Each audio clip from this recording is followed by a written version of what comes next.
for joining me this week on Evolve. I am your host, Monette Brann-Natta, and this week we're going to jump right into it. If you joined us last week, we spoke about applying practical tip number 1 to your life, which was all about affirmations and the energetic vibration needed to give them momentum. Now we are going to be talking to ourselves. We've started talking to ourselves. I just want to make sure that we ensure that we're listening to what we're saying, which brings us to practical tip number 2, listening to the still small voice and taking the leap of faith.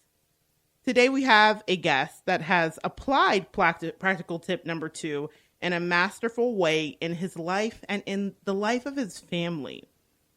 Have you ever had one of those moments where your energy is pulled to someone in the room?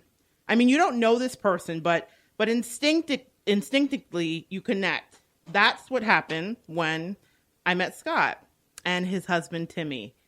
We were at a charity dinner, and as synchronicity and our angels would have it, we ended up seated right next to each other. And under the low din of our fellow attendees trying to locate their tables and be seated, we struck up a conversation and spent most of the evening exchanging ideas and genuinely enjoying each other's company. This man is wise, he is welcoming, and he is fun. Scott spends one part of his days helping people shore up their lives as an insurance agent with one of the nation's top companies.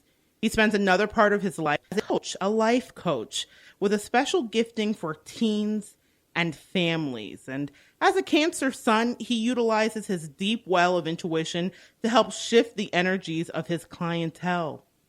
He is a spiritual student and a teacher, but most importantly, he's a kindred spirit.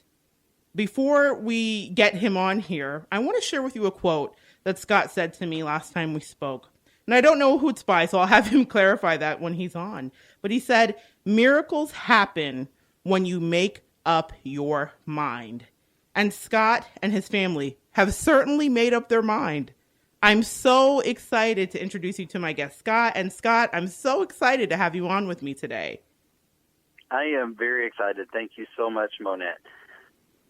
You are welcome. I just wanted to ask you a few questions about how you made this transition, because I find that when people understand how to do it and how other people have done it, sometimes seeing something done or hearing about it done makes your transition into what you need to do a lot easier. So let's start at the very beginning, a very good place to start. Before you heard the still small voice, what was your life like? Well, actually, we had a great life. I mean, we still have a great life. We had a beautiful, brand new 5-bedroom, 3-bathroom home at the lake. We had great jobs. We made the money that we needed to live a comfortable life. And I had, my family was there. Timmy's family was there. We just had a great life. We were able to do what we wanted to do, and we just lived a great life of abundance. If we wanted to take a boat out for a ride on the lake, we would just get a cooler of drinks and we would just take the boat out on the lake and just do what we wanted to do. Okay, so you were coming from a place that was really good. And this is an interesting point to me, because a lot of times we hear about, especially if you study Abraham Hicks, we hear about contrast, right, Scott? I mean, sometimes things are uncomfortable. And so that's why we know we need to shift. But I really love your story for this particular reason, because things weren't so bad with the 5-bedroom, three bathroom house. It wasn't so bad with the boat and the lake and the drinks and friends and family around. So I find it fascinating that you still heard a voice that said you needed to shift, because a lot of people would have been really complacent and resting on their laurels and saying, this is pretty good. We don't have it so bad. So how did that voice come to you, Scott? How did you hear you needed to shift? And how did you know that you weren't crazy because you're leaving this amazing life that you had? What was happening in your heart when you started to get that feeling? Well, so many times I would just be just in my everyday get up, go to work routine that normal Americans do every day. Get off of work, stop by the grocery store, grab something to eat, just everyday routine. But when I would do this routine, we would go through this routine. I always felt like something was missing, that there was more to what I'm supposed to be doing in life. Yes, I was fulfilling, a good career and a great home, but there was always that little desire in there that there's more to what I'm doing. There's more to me. There's more to what I was doing. And I just kept thinking, well, is that right? Is that just my flesh being like, oh, I want to go party at the beach for the rest of my life, or do I want to stay in my comfort zone? Right. Where I know that, I've got this paycheck coming in every Friday. I know that I've got this to come home to every day.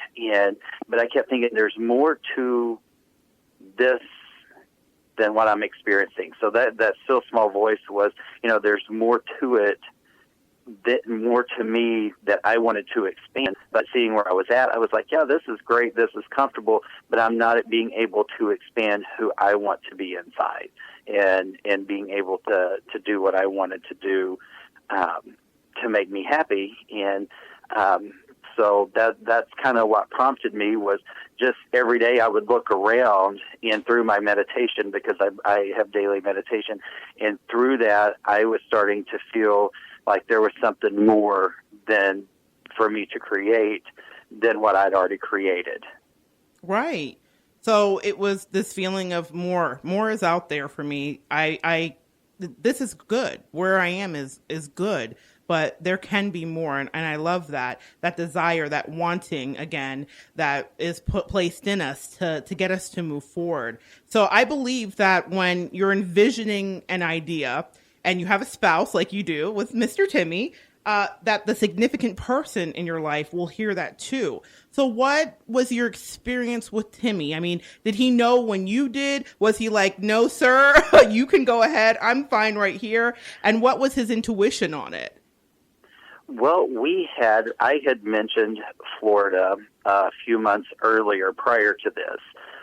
Some opportunities were arising in Florida, and I was just like, I'd mentioned it to him. He didn't say much. And so I just kind of let it go, for the simple fact that I love Timmy dearly. He loves his comfort zone, and family is there. Right. And so he never really said much about it. So I thought, I should probably just let this idea go down the drain, because I don't want to take him out of his comfort zone. I don't want him to, we at the time, we weren't on the same wavelength. We weren't sharing the same vibration, and I could sense that, so I knew not to push the issue. And so I just let it go, and I just put it in the hands of the universe. I made that request known to the universe that, yes, I would like to go, but to make my family work, we all had to be in agreement. And I believe that to have a healthy family, you need to be on the same vibrational length to be able to make those decisions. Well, we were sitting in Taco Bell for lunch one day, and good old Taco Bell. he was being really quiet that day, and mind you, several weeks had gone by since I had mentioned it. And the atmosphere in there just wasn't that great. It was noisy, and it wasn't the cleanest place I'd ever been in. I've been in better ones. But anyway, I asked him, I said, what's wrong? You've been really quiet.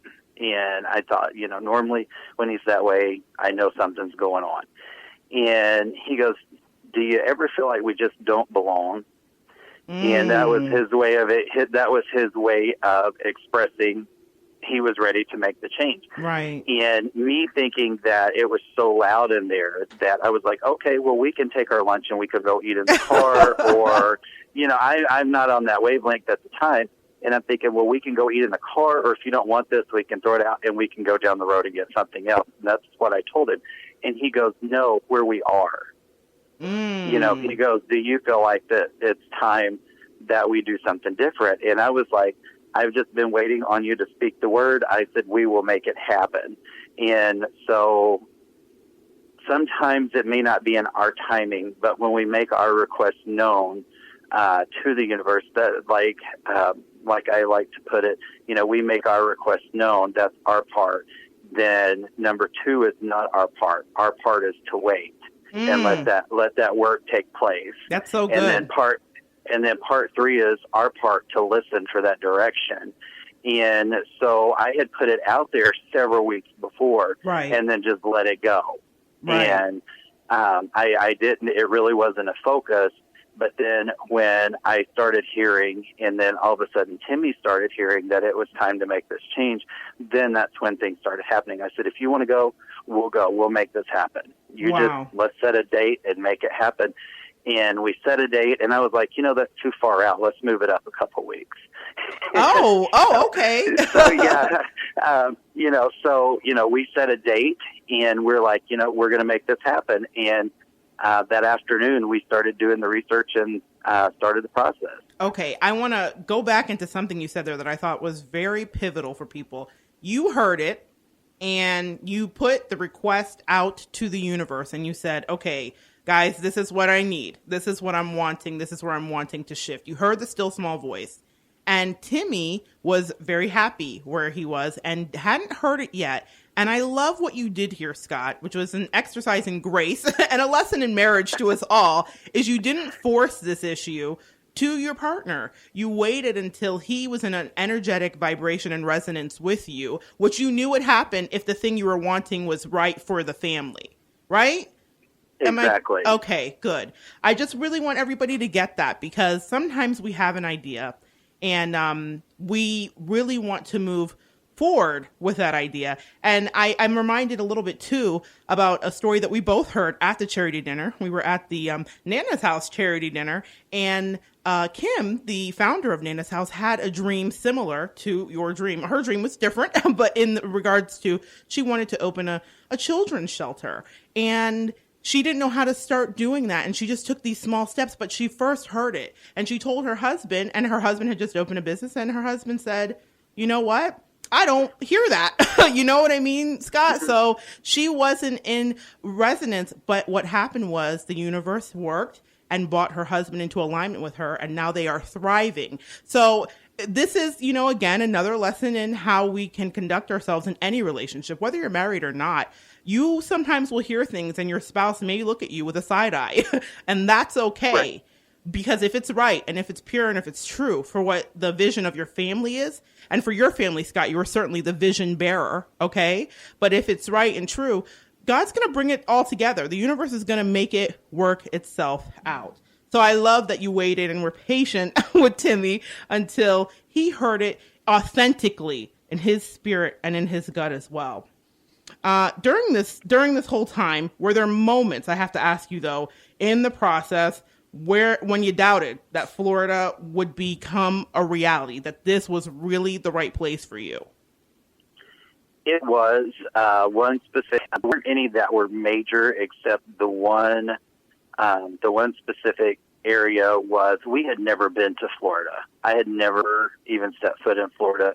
We were trying to lease our place sight unseen. We were doing all of this via email, telephone calls, internet. And so to put this in a nutshell, I had contacted the place where we actually live right now, and there were several offers that were out there. And just to bring it back to what you said earlier, miracles happen when you make up your mind. Yes. And so that was actually a quote from the late Reverend Ike, by the way. Okay. If you ever get a chance to look him up on YouTube, amazing man and speaker. He will bless your heart. But bringing that up, miracles happen when you make up your mind. And so long story short is we actually have looked at several places. And in the process of looking at several places, this place came available. And I thought, well, I don't want to put several applications out there. I